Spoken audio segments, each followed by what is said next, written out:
Hi everyone, আসসালামু আলাইকুম। কি অবস্থা সবার? আশা করি সবাই ভালো আছেন। আর হ্যাঁ, আমরাও ভালো আছি।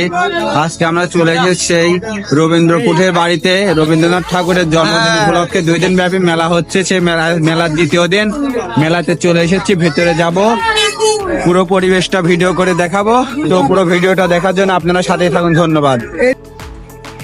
তো এভরিওয়ান, তারপরে আমরা আমাদের বাইকগুলো স্ট্যান্ডে রেখে আমরা কুঠি বাড়ির দিকে অগ্রসর হলাম। তো আপনারা দেখতে পাচ্ছেন মানুষের উপচে পড়া ভিড়। তো প্রত্যেক বছরেই হয়ে থাকে এই অনুষ্ঠানটি রবীন্দ্রনাথ ঠাকুরের জন্মদিন উপলক্ষে। তো এবার তার 153তম জন্মদিন উপলক্ষে 2 দিন ব্যাপী মেলার আয়োজন করা হয়েছে। তো আমরা গেট দিয়েই ঢুকতেই দেখি কুষ্টিয়া সেই বিখ্যাত কুলফি মালাই। আর আমরা ভিতরে ঢুকেই দেখি ভিতরের পরিবেশটা অনেক সুন্দর করে সাজানো হয়েছে। কুঠিবাড়ি বাংলাদেশের কুষ্টিয়া জেলার একটি অন্যতম পর্যটক স্থান। এটি কুষ্টিয়া জেলার কুমারখালী উপজেলা পদ্মা নদীর তীরে অবস্থিত। কুষ্টিয়া শহর থেকে 7 কিলোমিটার উত্তরে অবস্থিত।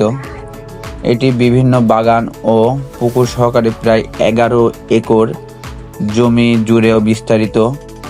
সম্পূর্ণ কুঠিবাড়িটি বেষ্টনী প্রাচীর দিয়ে ঘেরা।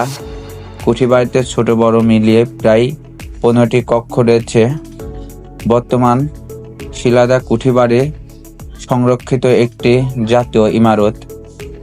সরকারি উদ্যোগে এখানে ঠাকুর স্মৃতি জাদুঘরও প্রতিষ্ঠিত হয়েছে। তো মেঘের অবস্থা খুবই খারাপ ছিল, বলতে না বলতে প্রচুর বৃষ্টি শুরু হয়ে গেল। তো তারপরে বৃষ্টি থামার পরে আবারও একটু ঘোরাঘুরি করলাম আমরা মেলার দিকে। যেখানে দোকানপাট বসেছিল, আসলে বৃষ্টির জন্য দোকানপাট সবই বন্ধ করে দিয়েছিল।